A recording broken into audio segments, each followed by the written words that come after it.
Well, welcome to the show. This is our view from the bench.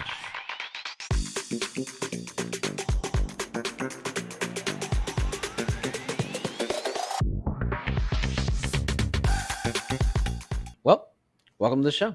I'm Brendan, snack guy for the freshman tennis team. And I'm Corey, towel boy for the debate team. And happy Friday. Happy Friday, bro. A short week this week, at least for me. Yeah. I know you said you work tomorrow, but I'm done. Only 4 days of work, so it was nice. Half of them at home as well, so that's pretty cool. Oh. Your week was all right, or?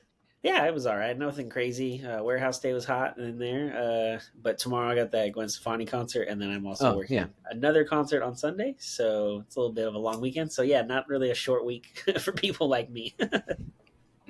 Well, yeah. Well, at least it's you just got to enjoy Monday off, right? Yeah, I definitely did get that. All right. Well, then I guess we'll take that. We'll take what we can give us, huh? Heck yeah, for sure. Any day I'll get off, I'm taking it. Yeah, definitely take it. Well, we Lakers fans, baby. Let's break into this now. Heck we yeah. took advantage of a cold market for Christian Wood. I know that you may not want to pay the guy a bunch, but he's a walking like 18-8. So I don't know. I don't know what's up with it, but Lakers got him vet minimum, 2-year, $5.7 million, which includes a player option for the last season. Always. You like it? Heck yeah, for 2 years and 5.7. Like you said, he's a walking 18-8. Now, the biggest issue is he's been on, I think, like 6 teams in the last 7 years. So he has no, stability there as far as like, he's been there for a long time and done a lot of things. So maybe he's not good in the locker room. But at this point in his career, he doesn't really have a choice. Like, this is like his last shot. Like, if you're at this point where you thought you were going to get paid for real and you got waited out this long till September to get a minimum, then you need to get your stuff together. And I think this is the best opportunity for that. Like, we already talked about there's 15 back-to-backs for the Lakers. So AD's going to miss 15 games minimum. LeBron's probably going to miss 15 games minimum, not necessarily the back-to-backs, but he will miss probably 15 to 20 games is my guess. And if he can score 18 to 25 points in those games when those guys aren't playing, then it helps offensively take a little bit off of the other. Like if LeBron's out and AD's playing, Christian Wood's playing, then AD doesn't have to score 50. Like they can kind of do their normal thing and kind of maybe Christian Wood is the supplement. I could see that. I mean, he's only 28 years old, so it's not like he's an aging player, who's trying to find that. I mean, I know it's technically a veteran because he's been in the NBA, but it's not like he's a veteran like we think of it sometimes, like Blake Griffin going to Brooklyn or something, This guy's still young enough to do well. Has averaged basically, I was close, not 18-8, but 17-7 for the Mavericks last year. He also had a 30.8 rebound, 4 steal game against us. Yeah, I was just going to say, you didn't have to say it was against. You could have just said on Christmas Day. Well, I'm just saying we saw it firsthand, and now he's on our side. Yeah. But he's one of 4 players 6'10" or taller to make 100 3-pointers in each of the last 2 seasons. 6'10's hard to block. Yeah, and with AD, I mean, if they play together at the same time, that just stretches the floor because either of them can shoot from the outside. So you don't have to. Yeah, AD not as well. But but if he's healthy, and hopefully he is, he's usually, when he's healthy, he's at least a better 3-point shooter than he has been the last 2 years. But if Christian Wood can be that stretch 4 or stretch 5, because AD doesn't want to play the 5 for whatever reason, technically. But yeah, if he can shoot outside and if he's that good, then it's worth a shot. Like I said, it's 2 years, 5.7. If he has a terrible year and he opts in for the second year, you can just trade him. But if he has a great year, which is good for you, but he ends up opting out to go somewhere else, well, if he helps you win the title and he opts out, that's fine. Let him go do his thing, get his money, and he got his ring. But that's why it's such a low risk, high reward opportunity for the Lakers at this point. That's the best part. And it's a win-win for him as well. He wasn't signed anywhere. He'll be showcased a lot. Everyone watches the Lakers, right? So he's going to be most likely, hopefully, in the playoffs. Yep. Unless a disastrous year is ahead of us, then I guess buckle in. But he'll be on the stage where he'll be able to hopefully prove himself, and that's really what this is a prove it year, So, but he could play. He could play 17-7 last year. That's pretty freaking good coming off the bench. I'll take it. Yeah, absolutely. And it's at first I thought I knew he was in New Orleans. I didn't know if him and AD crossed paths, so I kind of went back and looked. But there's some weird connections to this team for him, really. Okay. So Darvin Ham was in Milwaukee when Wood was there for 13 games back in 2018-19 when he was still trying to like work his way through the G League and onto the Oh, league. okay. But Yeah. still, does claim he He has knows probably a him. relationship with him of some Yeah. sort. He did coach him. Also, Anthony Davis and him were in New Orleans together for that year. Again, didn't play very many games together, but at least have a rapport and know each other. And then the assistant coach, J.D. DeBow, was actually with Wood in Detroit back in 2019-20 when he really first started kind of becoming a thing. And then apparently obviously we know there's Jason Kidd went to take on the Mavs coaching job and took a bunch of guys from the Lakers coaching staff, especially after Vogel got fired. A couple of those guys then followed over to Kidd. So they have a rapport and a connection to the Lakers of like, hey, if we needed to have any questions about Christian Wood, we could probably get some inside info. So Yeah. I feel like at that point they got enough homework done that they know it's a low risk, high reward, and they're worth. We know defensively he's not necessarily going to be great, but he doesn't have to be if his offense is really good. Then the defense, you can kind of hide him within the team scheme, which is what Darvin Ham is all about. I like it. He actually isn't as terrible as I mean, he's below average, but he's averaged a block a game. I'll take it. In his career, I'll take that. He's 6'10". He puts his hands up. He's like over almost 8 feet. You got to be able to get a 7-foot. Right? He's a 7'3" wingspan. Okay.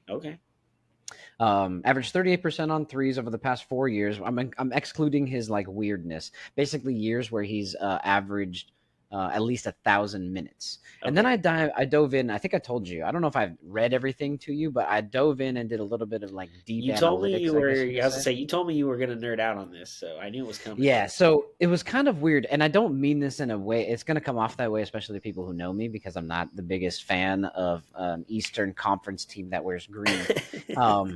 But I picked this person to compare Christian Wood's advanced stats to because he's the highest paid player in the NBA. So I'm choosing the highest paid player in the NBA, and I'm comparing some specific metrics because there are metrics, obviously, where Jaylen Brown is better, but I'm comparing Christian Wood to Jaylen Brown. Gotcha. And there's a couple that I feel like are overall game metrics that kind of build a picture, not necessarily points per game and rebounds and assists, right? But here's something that I have. Christian Wood has a career offensive rating, overall rating of 115 and a career defensive rating of 112. Okay. Jaylen Brown, for comparison, has an offensive rating in his career, roughly the same amount of seasons. I think Christian Wood's been in the league for 1 year longer, but he played like 20 games. So yeah, so it took him a while not to get even really to this point. Yeah, not like Jaylen, where he was drafted, I think 7th overall, and was basically playing year one. So Jaylen Brown, 108 offensive rating, 7 points less. 109 defensive rating, 3 points less. Highest paid player in the league. Wow. Well, then, if that's the case, this is a steal for the Lakers. I got more. Check this out. Win shares, right, which is basically the amount that you can contribute. They are basically equal. They're both an average of 5 win shares per season over the past 4 seasons when he's been playing over 1,000 minutes. So they provide the same winning ability, but for only $2 million. The last one is, I always like this. I know it's not the best metric, but it does kind of tell a little bit of a story if you don't get to watch the game, and that's the plus minus. I know that it doesn't tell everything because there's players who maybe don't score, but you don't have to be the scorer in order to be positive in the plus. You know what I mean? Those points can come from everybody else and then your presence. So Christian Wood's career offensive box plus minus is 2.1, and his defensive is negative. I'll give it to you, negative 0.4. Okay. However, not that bad. No, it's barely negative, right? Yeah. 0 is average. Is I think you're a wash. Yeah. For Jaylen Brown, however, his career offensive box plus minus is 0.5, and his defensive is negative 0.2. So not much better there either. So he's barely defensive better, and he's less offensive. Yeah, he's getting paid almost $60 million in 2 years. I'm just saying he's not. This isn't as bad of a signing as I think, and I think it'll pay off. No, and at the end of the day, like again, it's such a cheap deal. It's such a if things don't work out, say like before the trade deadline, you can always trade him too after Christmas. I Hmm. think there's like that 3 month period in the first couple months you can't trade anybody you sign, but they can always trade him if it doesn't work out and get even if it's just a second round pick or something just to have in their back pocket, which they're really good at drafting late in the draft. So I'm sure they would Yeah. be okay with that. But yeah, it's worth a shot. It's worth taking that opportunity. And again, Christian Wood's at a point in his career like this could be like one of your last real opportunities to have like a chance to, like you talked about, showcase yourself and show people what you can do. The Lakers are going to be on national TV at least 40, 45 times. So people are going to see you Exactly. play if you're out there and if you can contribute and ultimately get to the playoffs and hopefully far and be back on the national stage and help them win, then you can go get paid and do whatever the heck you want. There it is. I've seen a lot of talk about it. There seems to be a lot of people in the industry, I guess you could say, that honestly really like the signing, and I Yeah. can understand why for all the reasons we've laid out. He's a good catch and shoot shooter, which is what you put around LeBron. He Yep. can help give Anthony Davis some relief down at the post and all that kind of stuff, or just days where Anthony Davis needs the day off. Yeah. Everybody's And talking he's about how, really good in pick and rolls. So I feel like Austin Reeves and him are going to do great together. of course, why not? A former Laker who helped us win a title, although he did miss that shot that could have helped us win the game earlier. But that's nonetheless, I forgive you and I still appreciate you. Danny Green signed a Yeah. 1 year deal to play in Philly.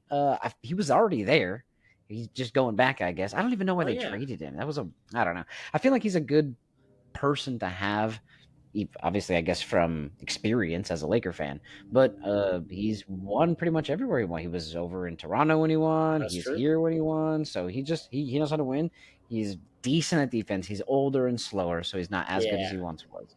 But his threes when he's hitting is hitting, and he has that thing, that vibe that he can win. He's a winner, I think. Yeah. I think it's got to be a big part of it too. Is Nick Nurse is now the coach in Philly, who was the coach in Toronto before, which is Oh, duh. like you Yeah, mentioned, true. where Danny Green won a title. I So forgot I Doc's think gone. there's, so I think that's got to be a part of the connection of at least, even though he's not going to probably play as often. I kind of think of it more of as like a Jared Dudley role, maybe slightly more playing Probably minutes, more but play than that, but yeah. that's what I'm. It's more of like coming in to like help get the new offense implemented and everybody on the same page. Like you said, he's been there before, so he has a rapport with Embiid already and a couple of the other guys that are there. So I think it makes it easier to help trying to transition this new scheme that they're going to come in with Nick Nurse. So and again, it's probably for 1 year league minimum. So again, low risk, high reward. Uh, Not bad even about even that. if he doesn't play, he's kind of like your Haslam, where he's your locker room guy and keeps everybody on point and engaged and going. And as of right now, they're definitely going to need that in Philly. This Harden situation, man, what is going on? I don't even. It's getting weirder. Well, he said he was going to make it uncomfortable, and he's doing exactly that. But it's getting weird now. There's a report which, okay, coming from Ramona Shelbourne, her and Adrian Woj don't like mess around. They usually have good information and know what they're talking about. Yeah, Um, no, I agree. right? So coming out with a Yeah, they're not report, putting it out there unless it's true, most likely, or mostly true. Let me put it that way. yeah, that's true. Yeah, they're not going to get every fact, but I Like where there's do smoke, there's fire, kind of thing. absolutely. So she's got a report that came out that said Harden during the All Star when the All Star teams were announced, he didn't make the team, and I guess he was kind of sad about it or pouting, as she put it. And I guess when the NBA was trying to reach out to him, like in case people drop out or there's an injury Yeah, and you got to have a replacement, which happens every year at least 2 or 3 times. yeah, Couldn't get in contact with Harden to like find out if he would actually do that or show up to Salt Lake City. So they did the next thing they had to do, and they got Pascal Siakam to take his spot. And then by the time makes sense. Harden responded, it was like, well, it's too late. Like you kind of missed the Can't take it back invitation. from Pascal now. Yeah, it's already been announced through the NBA. You can't been like, Dude, oh, Harden just has to kidding, understand, bro. You have right? to. This is a show, dude. I understand it's a league, and I'm hoping it's not rigged, but this is a show, dude. They have to put on a show, and if people aren't going to be there, they need to get somebody else who can be there. So be there for the show. Tell me you're going to be there for the show, or I'm going to find someone else who will be there. And it's Yeah, to most players, maybe not to him right now, especially because he's mad. To most players, it's an honor to be an all star. You know what I mean? It's not yeah, not everybody makes it. I mean, it's pretty much once you're in the NBA, it's the same people every year. You know what I mean? That's one of the leagues where it's the same 15 core people that make it every year, and then from here, and there's fringe players that make it every once in a while, kind of yeah. thing. Like LeBron's in it every year, Kevin Durant's in it every year, Jason Tatum's in it every year. Jokic If and Embiid AD's are in it. healthy, he's in. He's Like in it. You know what I mean? yeah, Like it's just like it's the same people, right? So it's kind of an honor to be in it. And I know that Harden he wasn't initially voted in, but as the first backup to Kevin Durant, I think I guess he obviously did want to go. He just yeah. didn't get there in time. He did Or say though that that was a lie, right? He commented on yeah, an he came ESPN out. Instagram post said lies. Yeah, His little yeah.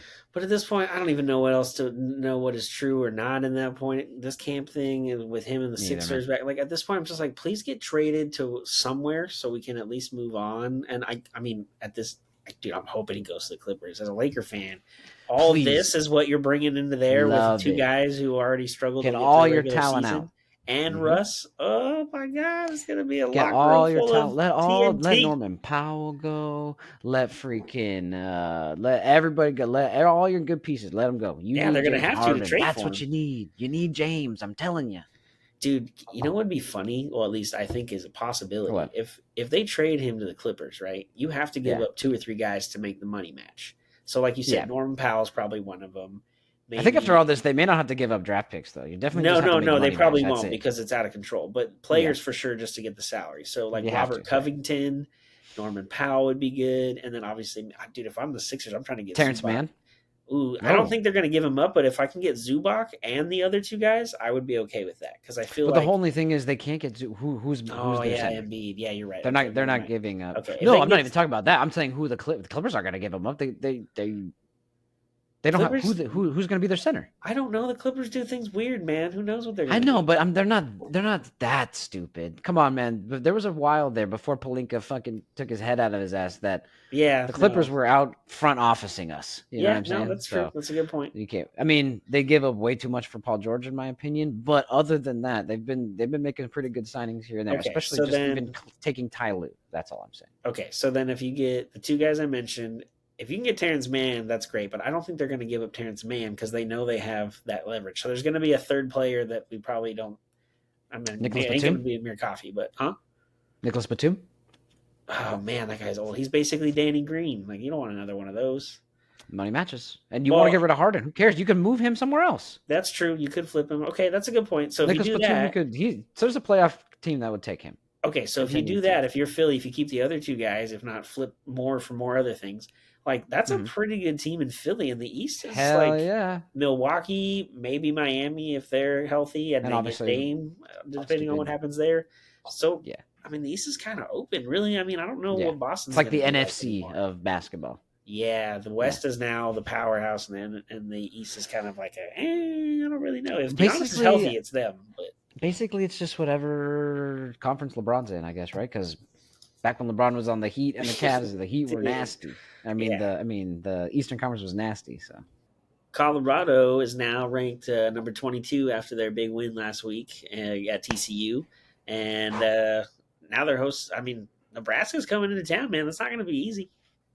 no. I mean, I don't think they're ranked, but that doesn't mean anything. They're a football school through and through. There's nothing else to do in Nebraska. True, We know that. that's We true. Yeah, went we to did. Omaha, right? Remember, we went to Yep, Omaha, Nebraska, to see the College World Series, and that is the only thing to do in Nebraska. I will tell you that. It's the only thing I saw in Nebraska.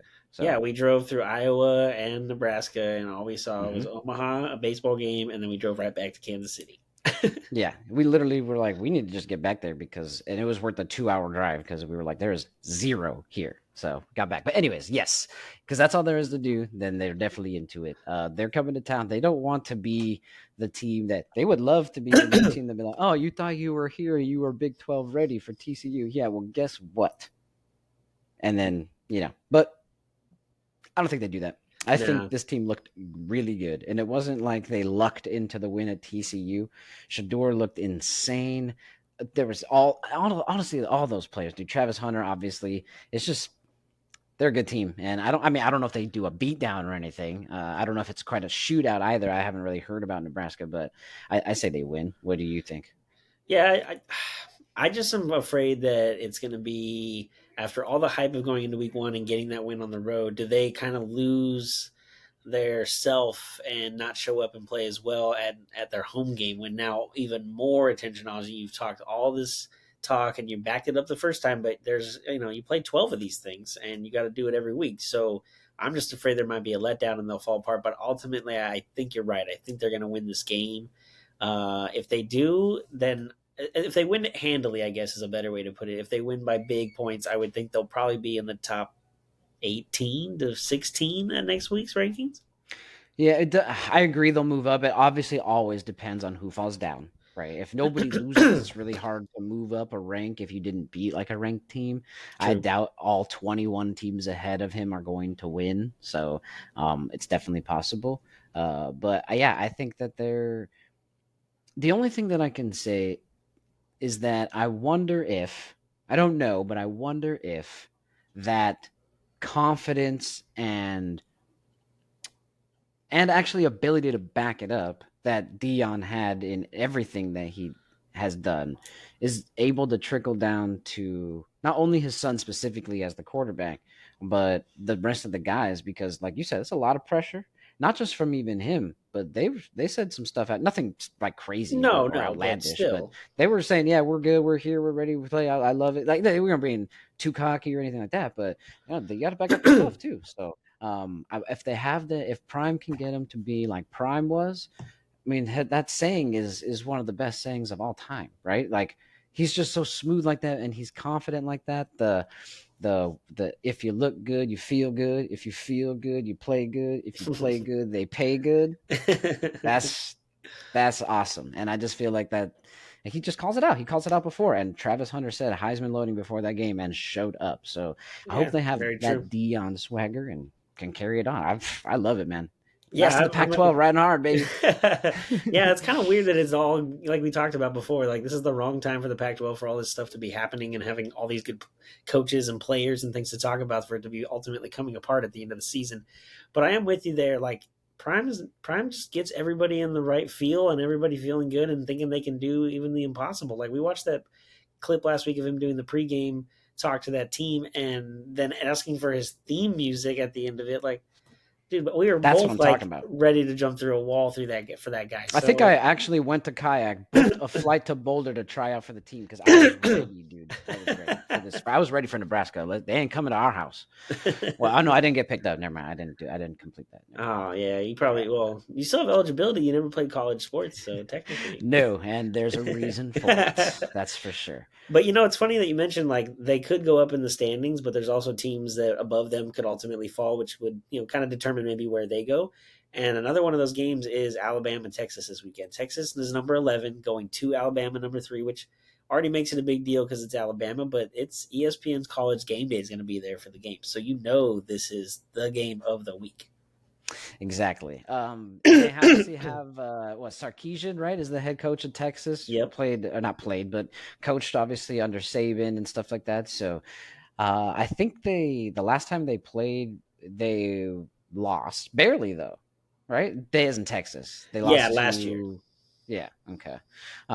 So I mean, I think Alabama wins. It's in Tuscaloosa, so It's a big, I big think, dude, plus. they're a good team, dude. It's just so hard to count them out. I mean, it's not Arch Manning, right? That's there. He's not playing yet at No, I Texas, don't think right? so. No, and No, okay. it's Well, then they crazy ain't winning yet. because you mentioned Sarkisian was the coordinator for Alabama before. So if Hmm. you look at Saban's record against his former assistants, like later, he's 28-2, and the two Damn. losses are the last couple of years to Kirby Smart and Georgia, who have won back-to-back Okay. titles. Well, I So I mean, that's mean, okay.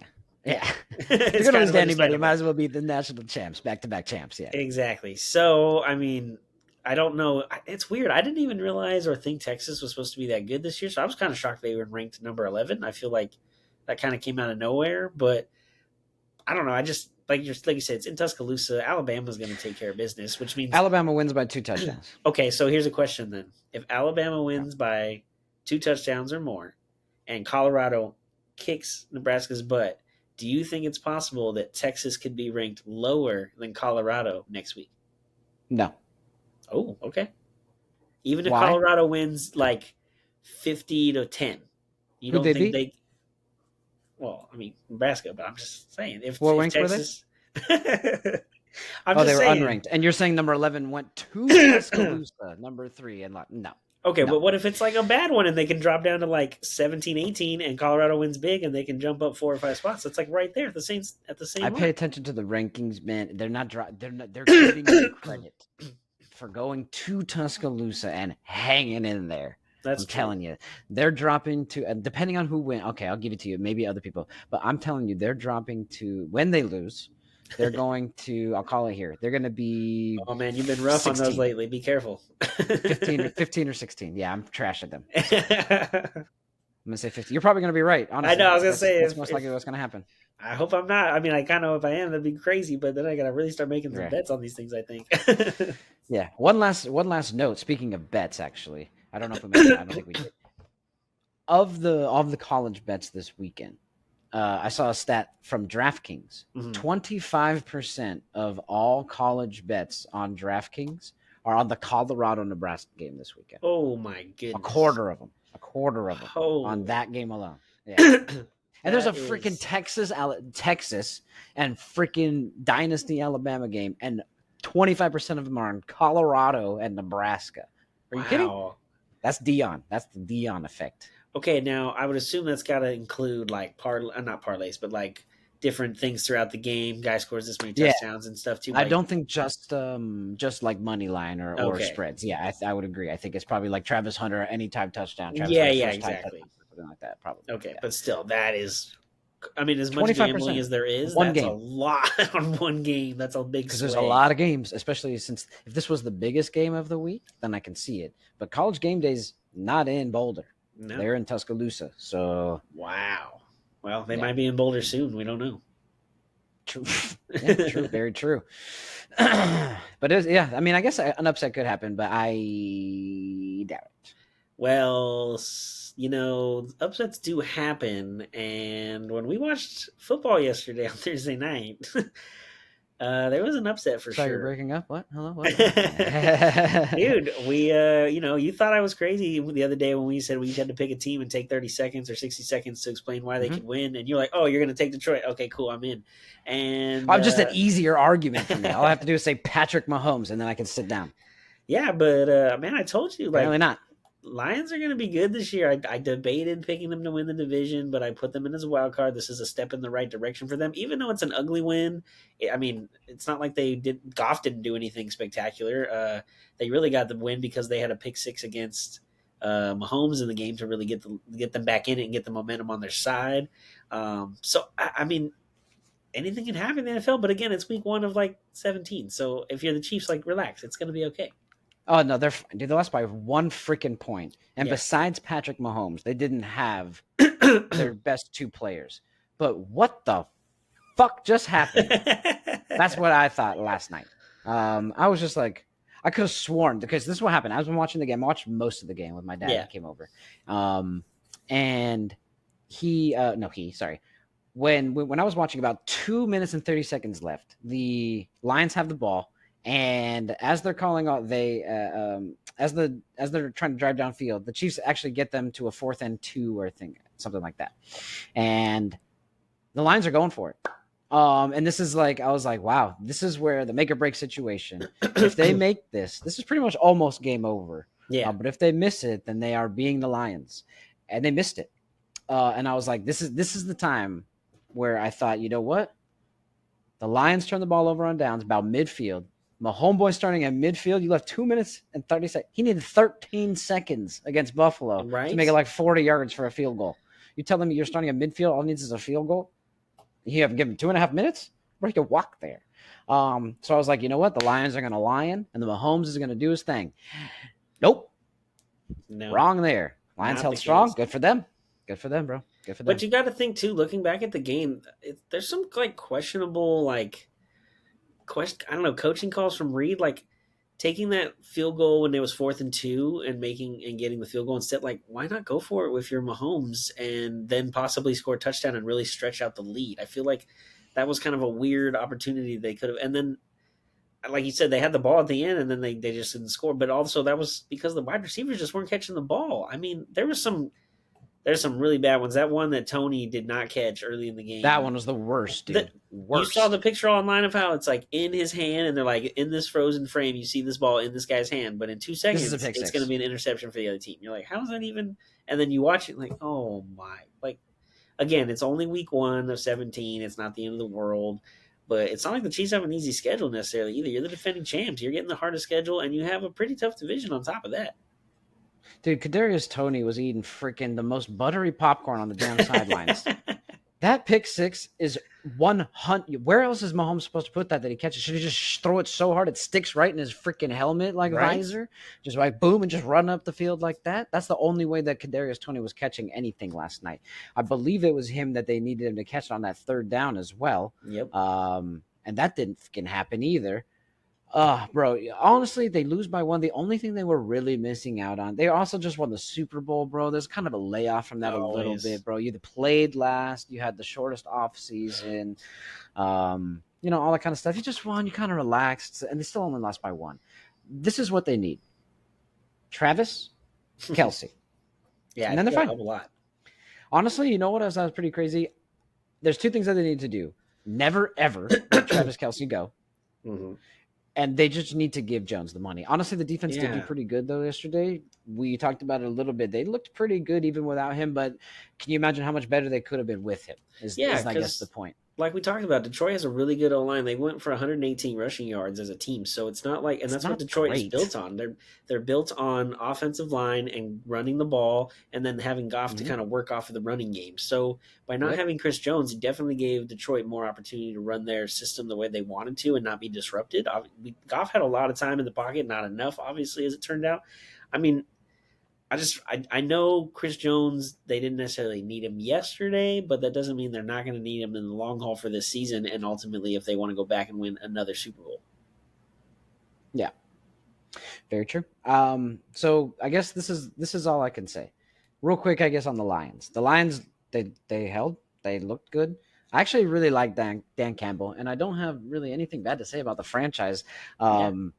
Except that they literally compete for the Browns to be the worst. Cards are getting up there, though, to be honest with you. Yeah. But really, it was just, to me, it was a matter of, besides Patrick, they were missing the 2 best players. But quickly, if you don't mind, Hey, man. I'm going to go on a little rant. The floor is because yours. I'm sick and tired of being sick and tired. No, I'm honestly, this is all I want to say. People are already, because he's gone into the sunset, ready to write Patrick Mahomes as the GOAT. And I actually really, really like Patrick Mahomes. So this is not even slander. This is more just like, I really like Tom Brady. And I think people need to slow down and pump the brakes on it's obviously Patrick Mahomes. He's the best. He has done what? Okay. So everyone obviously saying, well, he didn't have Travis Kelsey. Who else do they have on that team? That didn't stop the GOAT. Okay, defense is good. I get it, right? But is anybody calling Josh McDaniels some sort of offensive genius? No, they think he's a good offensive coordinator, but nobody's saying like that's the guy. No one's saying like Eric Bieniemy or an Andy Reid or anything like that, right?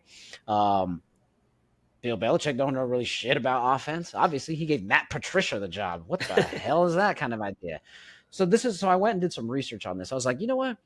I know that Tom didn't really have good help. He had basically 2 to 3 good receivers, or tight end, depending on who you think is good. Randy Moss, Rob Gronkowski, a little bit of Wes Welker, and kind of Julian Edelman, if that's who you consider good. But listen to this. From when Tom first got in the league to when he finally got Randy Moss, these were his leading receivers from 2001 to 2007. Troy Brown, whose only Pro Bowl was in 2001 when he got all those yards from Tom Brady. Deion Branch, average quarterback, not going to make the Hall of Fame. David Givens, never heard of him, honestly. Rashay Caldwell, who? And then it wasn't until 2007 when he had already won 3 Super Bowls, more than Mahomes currently has. Mahomes only been to 3. When he finally got Moss and Welker. He had him for 3 years, 2007, 2009. Not until 2010, so after Gronk leaves, or after Moss leaves, did he get Gronk. Got him for 6 years, won some Super Bowls. but he really wasn't after the same after 2016. He had Brandon Cooks for 1 year. He's as tall as me. He just happens to be really fast. He's actually kind of underrated too. And he had Edelman for 6 years, 2013 to 2019. And nobody considers him an elite receiver either. He had one really good, memorable catch where he got his fingers right under the ball at the perfect time. He never had a Tyreek Hill, the fastest guy in the league, someone Vegas gives 2 points for, the highest points for any non-quarterback. They account 2 points for Tyreek Hill playing or not playing. Wow. And then Travis Kelce, arguably the best tight end. If you, depending on who you ask, it's probably between him, Gronk, and please tell me, Tony Gonzalez. I was like, oh my gosh. And then you can even throw Antonio Gates in there. So all I'm saying is he never had a Tyreek and Kelce combo in which he needed to win one and still had Kelce in the other. So if you take out his great season where he had all the weapons in the world, he's got 1 Super Bowl. Tom's got 7. One of those was with Tampa. He had elite talent there. I'll give you that one. You got some catching up to do, Pat. Still love you. Wow, sorry, man. You feel better now that you got that off your chest? Yes, thank you. Yeah, your TB12 fandom has definitely been mentioned before, so I'm not shocked that you had to get that off of you. I'm just saying, man, we don't have to disrespect Tom in order to respect Patrick. Okay, but do you think part of it is also the fact that Brady took pay cuts in order for them to pay other players, and that Pat Mahomes also kind of did the same thing and didn't get paid as much as he could have compared to some other players? That's really good. I like that. That's why I like Patrick. This wasn't supposed to be Patrick Mahomes slander. This was just me trying to express Tom Brady how love Tom Brady actually is. Thank you. Yes, exactly. So that's all I was trying to say. No shots at Pat. I freaking root for the guy. Honestly, I was rooting for him last night. Yeah. And that's why I was kind of disappointed. Yeah, we know we both were rooting for him last night, but we'll talk about that later when we get into our picks for our spread. Exactly. Yeah, but you're right. I mean, he's taking discounts and stuff like that to kind of build a team around him. It just seems that Bill never freaking decided to sign wide receivers. No, yeah, actually, kind of count the Chiefs haven't either. But. Yeah, well, I mean, let's be honest. If Mahomes wanted to be, he could be the highest paid player in the NFL. But instead, that goes to now Nick Bosa, who just got his huge pay raise. Man, my gosh, 5 years, 170, 122 and a half guaranteed. Woo! That's nuts. That is nuts. But he's worth it, obviously, right? I mean, dude's insane. Defensive player of the year, 3-time Pro Bowler, all pro, led the league, last year with 18 and a half sacks, I think you found. But he's basically has, I looked up his record. He's played in 51 total games. The Niners are 37-14 all time when he plays. That's pretty good. But they basically don't lose, right? And in those 51 games, he has 43 sacks. He's 8 sacks away from having 1 sack a game on average. Whoa. 116 solo tackles, 156 total tackles for, when they help each other. Wow, an average of 1 a game almost? That's nuts. Yeah, that means you just know you're going down. That guy's getting you a one-time at least. For real. Which the crazy part is, now that he's the top paid player in the NFL, his brother, who plays for the Chargers, Joey, is the 6th highest paid at 5 years, 135. So between the two of them, doing good stuff over there in the Bosa family, making some money. Well, hey, that is true. And I don't mean to correct. Yeah, I mean, I guess technically the highest defensive player, but later that week, Joe Burrow signed his contract, and now he is the highest paid. Just keeps adding up. It's just whoever signs the next guy. Contract, right? Yeah, especially at the quarterback position. For sure. Got 5 years, $275 million. Wait. I think. Hold on. Did somebody? I think somebody said that. Let's see. Roll that. What do you think? Well, thinking back to all the years that they've talked about how the Bengals are notoriously cheap, and they had like the worst practice facility at one point, and just all the things that they've always kind of cut corners on, I didn't know if they would actually spend the money when it came down to it for Joe. But obviously, if they're going to continue to be good and want to compete, he is the biggest part of why they are where they are right now. So if I could see them going more of the lower end kind of 5 years like Herbert, only because I feel like 10 years as a quarterback, like that's just, well, in football in general, I feel like that's just crazy. So I feel like they'll go 5 years, but they'll give him like 275, which is like 55 or so, I think, a year, which is more than Herbert. So he'd be the highest annual But hopefully you can also like stagger it where like you get the big signing bonus early, and then this year it's worth that much and that much, and that way there's create space for Jamar Chase and those other guys that they're gonna have to pay to keep around him, because obviously he can't throw to just anybody. You got to have talent out there as well, and he seems to have a nice thing with Jamar Chase from LSU to now in the pros. Perfect. See, told you did. So that's pretty cool. I think that's pretty cool. He's worth it, obviously, right? Oh, dude, there's no doubt in my mind. Like, we talked about it when we talked about how much he would make or not on the contract, and the story is always that Cincinnati's been cheap and doesn't pay anybody. So I was hoping this would be the one case they wouldn't do that and they would pay. I mean, Carson Palmer and Marvin Lewis, when they were there getting the Bengals in the playoffs and competing, they never won, but it was fun. They were like, "Hey, we're good every year. We're not just we can play too. We're just not at the bottom of the division all the time." Yeah. There you go. That's the best way to put it. Mm-hmm. But Burrow came in and not only has made the playoffs the last 2 years and gone to an AFC title game, he took them to a Super Bowl. And if it wasn't for really one Aaron Donald sack there at the end, he had, I believe, Jamar Chase way downfield wide open for a game-winning touchdown. Yes, because Jaylen Ramsey got burned or got lost or fell or tripped or something on the play. He was 20 yards ahead of the closest defender. If Joe Burrow had 1.5 to 2 more seconds to set 1 foot even. He doesn't need 2 to get the perfect throw. Set 1 foot to chuck it downfield. They win the Super Bowl right there. So, yeah, they've got him there. I think the only thing that I would say is he worth it? Duh. Yeah. Yeah, no doubt. The guy who did win that Super Bowl, though, that we were talking about, is Cooper Kupp, a receiver for the other team, the Rams. Set to miss week 1 with that freaking hamstring injury he still has lingering.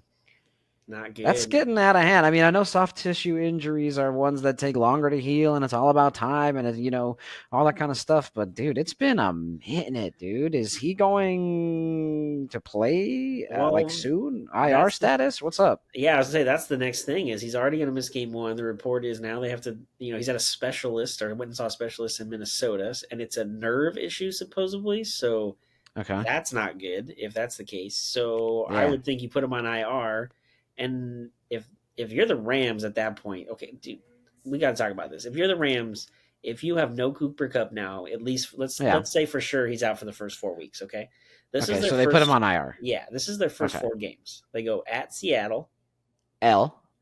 They host San Francisco, L. They go to Cincinnati on Monday Night Football, L. And then they go to Indianapolis. Toss up. Let's give them a win. Okay, so they got 1. And then they host Philadelphia. L. Okay, so if we're 5 weeks in and you're the Rams and you're 1-4, is it time to trade Donald and Stafford and get something and hope you can ultimately tank and be worse than the Cardinals to get the top pick and get Caleb Williams? Yes. But in week 6 or 7, 6th, they play the Cardinals. Yeah, they do play the Cardinals in week 6. Who's ready to lose the most? So if the trade deadline is week Caleb would obviously go to LA, right? He wouldn't stay in Tennessee to that was not gonna go be, to the Rams. That was kind of going to be my next question. What if it comes down to Arizona and the Rams being the number 1 and number 2? And if Caleb doesn't want to go to Arizona, then obviously, even though you would hate to do it because it's your division opponent, you have to take the draft pick from the Rams because you're moving back 1 spot in our scenario at least, and then you're adding on. Give me another 2 or 3, maybe even push it and ask for 4 future first rounders. And if you're the Rams, I mean, I think you do it regardless. Caleb Williams 1 is already in LA, so there's a fan base built around him as just in general because SC everybody loves them here. Yep. And then he goes to the Rams in SoFi Stadium. You're not only building your brand as the Ram organization and building younger fan base, because that's what their whole thing is. They're trying to build fans for the long run now. They've been back here in LA for 6 or 7 years. But then you're right back in it. Like Sean McVay with Caleb Williams, like, what are we talking about? Talking about Super Bowls, most likely, to be honest with you, because they know how to spend money and they don't mind doing it. So it would suck, but but see, that's the thing. Then I guess you're just doing a full rebuild. So as Caleb Williams is going to be a part of that, because if you're really tanking like that, how long is Aaron Donald sticking around? Does he want to be sitting around for a tank season, or is he like, hey, get me out of here, dude? That's what I mean. So or does he just retire? You trade him and you trade Stafford at the deadline or before the deadline. Who wants Stafford? Hey, what if somebody gets hurt, man? If Tua gets hurt in Miami, Stafford would be a good Okay, okay, replacement. What if Goff I gets hurt in guess. Detroit? I mean, Stafford didn't leave Going on, back to Detroit? dude. He didn't No, leave on bad terms, so it that's would be the true. ultimate. That's Like, true. hey, Dan Campbell's an old school guy, and I'm sure he would fit Really in well creative with the. offensive coordinator too. Oh Yeah, yeah, true, true. The old school, like he was having problems with his young teammates in LA. True. right. I'm just saying, don't count it out if they Yeah, get off I to a get. bad start Well, or what are they there's giving? I injury. mean, you think they're giving up? Like they gave up a lot to go get him, and Yeah, now they're but gonna give him up for what, a third? Like hey, what are the freaking Lions gonna you give back? it doesn't matter what you get back. You get something back that's not an Yes, unhealthy old Matt Stafford because I ultimately, guess. like, he's not going to last much longer. So why not get something for him now? And the ultimate prize was you got the Super Bowl, which you gave up all those draft picks to give him in the first place. You got the prize. You got the Super Bowl. Now you're paying the bill. So don't worry Not wrong. about that. Not wrong. Yeah, you're right. You're right. That's true. I someone who is not so happy with their team, Chandler Jones. Yeah. He was in the news recently because here, I'll just show you. He put out some things on, I believe this is Instagram, posting where he's trying to go and just work out and get his little off-season stuff going. And he says, they won't let me in the building, though. Trying to provoke I don't know what he said there because it's blanked out, but I'm going to just let it be blank. He goes on to say in the next post, fuck it. I don't want to play for the Raiders. If that's my head coach or GM, I want Patrick Graham Ivy Lee blank. Wow. What the heck? They're already pissed off their best offensive player, in my Yeah. opinion. Well, it's debatable because Devontae Adams is really freaking good, obviously too. True. But they pissed him off too. He's like, oh, maybe I want out of here. I don't even know. Josh Jacobs, they wouldn't give him his money. Now their best defensive player, maybe besides Max Crosby, Yeah. is pissed off. He don't even want to. He said, "Fuck it, I don't want to play for the Raiders." Yeah. That's not good for. If you're a free agent, that's not going to be very inviting to want to go to an organization if they're treating their players like that, especially Chandler Jones. It's not like Chandler Jones is some young guy that we don't know about. This guy's been in the league, I think, 8 to 10 years. So he Exactly. Check deserves this his out. respect. He goes on to say, I think this is like a screen share or something from like a text to Josh Jacob or something like that. Check this out. It's a shame that I am a top athlete with 112 sacks in the NFL. To your point, 112 freaking sacks in the NFL. I have to go to a local gym to work out during the season for no apparent reason. This is wild to me, Josh. And you know what? You know it. You need to do what's right. So yeah, that's not good. That's definitely that. Garoppolo cannot solve locker Right. room chemistry issues. I'm sorry, it's not going to be that good in Oakland, in Vegas this year. It is not Right. going to be fun there. No. Kind of No, looks I like agree. This is Philadelphia in just basketball. yeah, that's so true. Except it's only one person in Philly that's really causing all this damn damage. I True. mean, I wouldn't say maybe you would say it's Maury because he's like not feeding into it, but Yeah, yeah. doing stuff as well. But Different I mean, type of really, drama, it's but still not the positive vibes you want going in to start a season. no, not at all. It's just so weird. It's so weird to have like your best player. Why don't you treat good players well? I mean, you should treat all players well, but I'm Yeah, just of saying course. like why don't you treat your best players with some like a little bit people like that. I'm not saying it's right or right, but when you walk around as Chandler Jones is, he's a multi pro baller, will most likely probably end up in the Hall of Fame because of his sack numbers are honestly insane and he's still pretty young. Yeah. And his brother, I don't know if you know this, I'm sure you do. Freaking John Bones Jones from UFC. I did Dude's not know crazy, dude. that. Like this family is elite. I had no idea they were brothers. Yeah. John Jones from freaking UFC, the one of the best fighters of all time. That's his brother. Huh. It's freaking Chandler Jones. Did not know that. Good to know. Learn something new every day. Yeah, that's pretty crazy. But yeah, I think it was pretty cool. I mean, we could stick with football.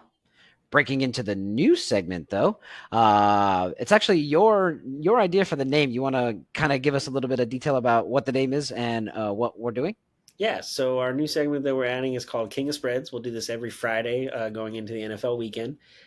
So basically, what we're doing is Brent and I created a pick'em league on Yahoo, so it'll keep track of the records for us. We don't have to do it ourselves, thankfully, and we'll keep track of we'll show our picks for each week, and then at the end of the following week, we'll look at our record and then our overall total for the season to see who is ultimately the king of spreads. Exactly. A little play on words. We were trying to come up with like gambling words, so it's a little bit of a king of spades kind of thing, right? But we're kind of switching it up for spreads, which is what we're doing. We're having our I got 5 on it for the money line picks, where we do that. You'll have to check out our episode on Monday where we talk about that segment. But this one we're going to do spreads, kind of switch it up a little bit. One of the ones that I found interesting on here was actually we're not going to show the whole thing. You can see it on the screen for those who are watching on YouTube. For those who are listening on Spotify, we're going to post these on Instagram. Make sure to follow us on Instagram at OurViewFTB. So we're going to post this. We'll post a bunch of other things like maybe our I got 5 on it bets, so you can kind of see what we're thinking on who to bet this week. I also have another bet. I think I told you. I forgot. I placed one with some friends last night on some touchdown parlay. So I'll tell you. We'll talk about that one just after this. But back to this one. I think one of the hardest ones for me to pick was probably the Miami Charger one. I know the Chargers are at home, so I kind of thought that they were going to win, but I'm going to take Miami to cover the spread of 3 because I think that they will either lose by 3 or less or win. So that was probably the hardest one for me to pick besides the Jets-Buffalo game, but I ran with Buffalo because that's what one of our I got 5 on it picks is. So I had to stick with that. Rooting for the best. Yeah, it's a good one. One of the ones that I went back and forth on for a while was the San Francisco at Pittsburgh game. I mean, I even made this pick before the Bosa thing, so I guess I felt confident in San Francisco regardless. But I just kept thinking, like, I don't know, going to Pittsburgh, it's a West Coast team on an East Coast time zone on the first week. But I feel ultimately Shanahan will have those guys ready. And now with Bosa there, I think the defense will feel a little more confident going in. And I mean, they are going against is it Pickett, right? It's the second year. I mean, he's not decent, but that defense is much better than what he is capable of doing. So I think that ultimately, they'll be able to win the game and then not worry about the spread. I think the hard part, I think it'll come down to defense, to be honest with you, because I think Pittsburgh has a good defense too, and who knows what Brock Purdy's exactly feeling like right now. True. How much is he working back in? I know they've had a lot of time, like we talked about in our previous episode. Go check that out, where we talk about the awards, where we talk about the awards for the year, where we picked Christian McCaffrey. Spoiler, you have to go check out the rest of the picks, but we picked Christian McCaffrey as the offensive player of the year. So obviously they're going to get him involved. He's really good. They got another year. So I think, to your point, they'll be able to squeak one out. I do think, though, that the Pittsburgh Steelers lose by like maybe 1 or 2, man. I'm going to take the spread. So, but I do see it being like a defensive game. Yeah, definitely. Both those defenses are top notch. And again, with Tomlin, they're always going to be in every game because he's never had an under 500 record. So they're going to be competing in all 17 games, regardless of what their final record is. Looking at this now, I'm glad we don't have a ton of that are the same. We have some of the same, but we don't have a ton that are the same. So we'll be able to kind of tell differences in the standings. Speaking of the standings, let's update them after we already know what happened on Thursday. Oh, man. I thought we were going to show this. We were both going to be 1-0 to start. 1-0, man. I was hoping for 1-0 too, but we are 0-1. And as you can see here, we are trying to be the king of spades. Trying to throw a little out there, but this will be where we're going to keep track of everything. Obviously, Yahoo's going to help us, but this will be our visual for everybody. But yeah, we're going to pick them. Hopefully, we start doing well. At least one of us. Maybe one of us will be it's probably going to be me. One of us is going to be the guy that whatever I say, you do the opposite. That's probably what it's going to be. So I think. But I think what we'll do too is as we update our standings each week, we'll post this page on Instagram and on Twitter. Oh yeah, at OurViewFTB, so that way the listeners who are on just the Spotify or Apple one can at least see the stats as well. 100%. Yeah. So I like the new segment. Simple. No, we don't have no intro songs, just talking about gambling and stuff like that. But it's fun. It's a little friendly competition between us. And actually, what we're going to do with some kind of a prize or something. I guess I didn't really think about that when we started this. Or we could just do like a loser does something. Whatever. You know what I mean? Yeah, either. It could be like a punishment. Yeah. Either. I get what you're saying though. Yeah. But yeah, I think that'd be pretty cool. I do want to share real quick, if I can, the bet that I placed the other night. Absolutely. I was freaking stoked for it. So we each put $20 down. It was me, Lafayette, and Art. Shout out to Art. Thank you for living in Oregon. Because we're doing it by the rules. I don't gamble in California. But we picked 7 people for touchdowns. But I think it's possible, man, honestly. So I'll just run down quickly what they are. I don't want to show it. And I'll post this. I'll try to get a better screenshot, and we'll post this also on the Instagram page. So check it out, and Twitter. So I'm going for Christian McCaffrey.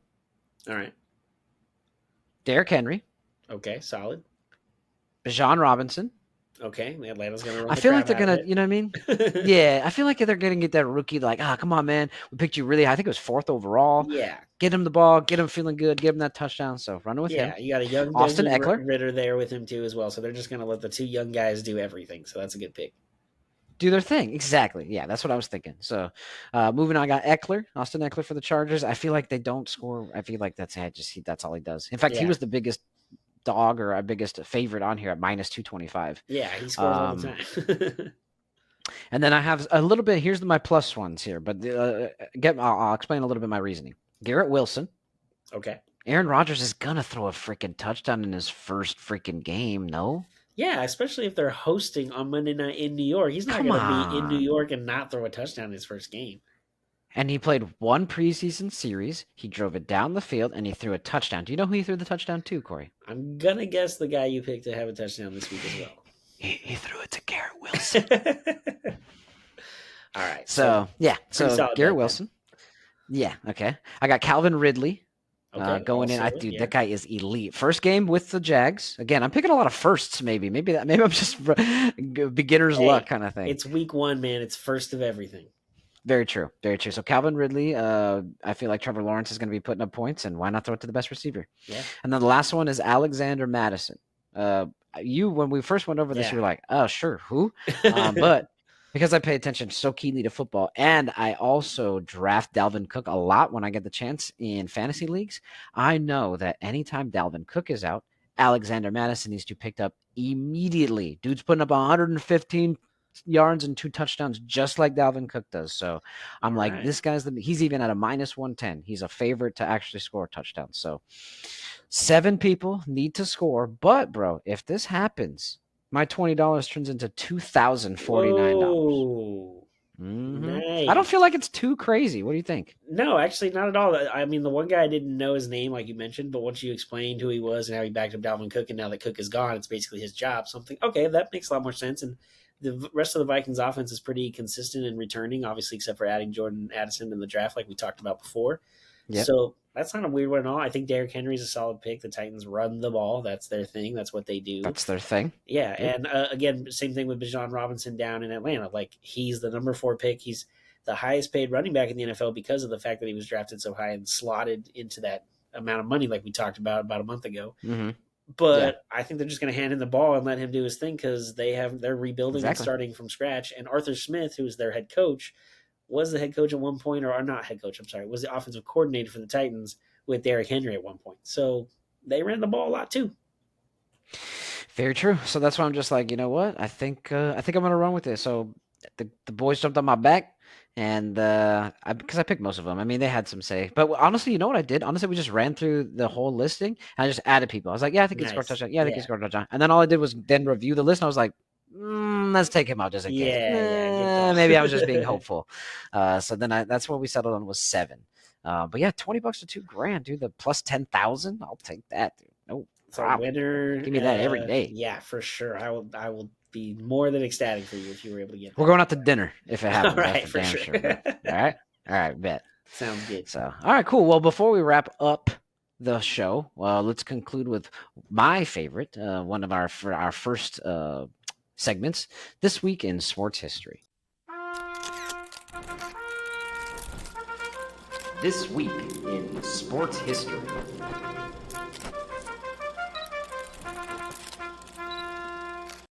So this week in sports history, I got 2 again. Again, I'm doing 2 now. I need to. It's just too much good stuff, okay? Back on September 6th, 1995, Cal Ripken Jr. played in his 2,131st consecutive Major League game to finally surpass Lou Gehrig's 56-year record. Ripken received a 22-minute standing ovation. Yep. And later actually hit a home run when they won 4-2. Over the California Crazy Iron Angels. Man. Did you notice that? California Angels. Who they beat? Yeah. That's awesome. Old school. Yeah. Dude, I remember this game. Okay, this is how long ago this happened, obviously. My dad I'm pretty sure video recorded or taped it, like on a VHS in the tape recorder at the house. What's a tape? I'm just kidding. I know what right? And I remember us watching, because I remember watching him go around the field and high five all the fans, which is why it took 22 minutes in between his ovation and everything getting back on the field. Like, they were just loving him and he was loving everything about. I mean, I don't know why he wouldn't. Why not? He had it. His whole career was there. He won a World Series there. I mean, that streak is never going to get touched again, too. So the fact that somebody, even in the late 1900s, was able to set that record, it's going to be set in stone. Dude, a fucking player has a hangnail, bro. They're out for 2 weeks, man. So freaking look at Anthony Rendon. Oh, gosh, let's not even bro. go down that road. Has a bruise on his shin. Hasn't played in 3 years. Jeez, man. All right. Anyways, moving on. The year before, September 5th, 1994, San Francisco wide receiver Jerry Rice catches 2 touchdown passes and runs for another score in the 49ers' 44-14 rout of the Raiders. Oh, man. He surpassed Jim Brown as the NFL's career touchdown leader with 127 touchdowns. So, broke the record on September 5th, 1994. So, didn't Jerry Rice play another, 5, 6, 7 years after that, too? Like, he went to he played into the 2000s, I'm pretty sure. Oh, my gosh. I'm pretty sure he played into the 2000s. The record's got to be out of control now. Hey, you know what I did notice, though? You said Jerry Rice and not Jerry Jones or Jerry whoever I was talking about 2 weeks ago. Bro, that was so funny, dude. I was like, and I was just chilling, sitting there like, nope, yep, no, you meant this one. You were like, Julio. I was like, wait, what? I was talking about Jerry Jones. You're like, no. I know. Okay, well then, Julio Jones. Whoever you're talking about, it's not Jerry. That's what I'm saying. Oh, man. That was good. So, anything besides work? I know you got freaking. I guess that pretty much all you got planned for the weekend. Yeah, that's all I got. I'll be there a lot tomorrow for sure. Thankfully, it's not a lot of merch, but it's a lot of people. And then Sunday's another short show for me, at least. I might not be there the whole thing, which would be nice. So we'll be able to hopefully do some prep for Monday. But yeah, that's pretty much it. What about you for the weekend, man? Honestly, nothing. It's my wife's birthday on Sunday. Happy birthday! Oh, Love nice. you. Hey, I hope I beat you in fantasy for your birthday, though. I'm not gonna tell her that. Okay, don't tell. So she can watch it though. Hey, yeah, I'm not gonna cut it out. Crap. I'll cut it out. On Saturday, we're going to Disneyland to celebrate her favorite place. So we're going tomorrow to kind of walk around, do some stuff, do whatever she wants, her birthday. And then Sunday, because she actually wanted to go, she booked both days. And I said, oh, that's so cool, Sunday. Yeah, it's the start of the NFL season on Sunday, besides the Thursday game. So yeah, we're gonna go ahead and go on just Saturday. And I'm gonna go ahead and we're gonna watch football all day Sunday. You have a fantasy team anyways, don't you want to watch it? So gonna be sweating the bets, sweating the fantasy football, just sweating apparently, but just enjoying the first full Sunday of football. That's pretty much it. Yeah, thankfully I don't have to be until I think 2:00 on Sunday, so I'll get to watch the morning games at least and get a little bit of some action, but then I'll have to check in the final scores once I get back at the end of the day. So, but that's all good. There you go. So, sweet. Well, another episode, man. Just want to let everybody know. Remember to find us on Spotify, Apple Podcasts, and YouTube by searching Our View from the Bench. And don't forget to follow us on Twitter and Instagram at OurViewFTB. We'll follow back, at least while we keep going. I'm going to start following some people, man. We need to keep it running up. So feel free. Don't forget, comment down below as well. We'd love to hear your thought, your take. Definitely want to hear what you want to see more of, any certain sports that you'd like us to start covering or anything like that. What you think of our fun segments. Hopefully you think they're fun. I think they're freaking fun. We're having fun making them, so. Amen, brother. Amen. But other than that, thanks you for seeing things from our view from the bench. I'm Brendan. And I'm Corey. Like we always say, enjoy the sports until we talk again. Peace.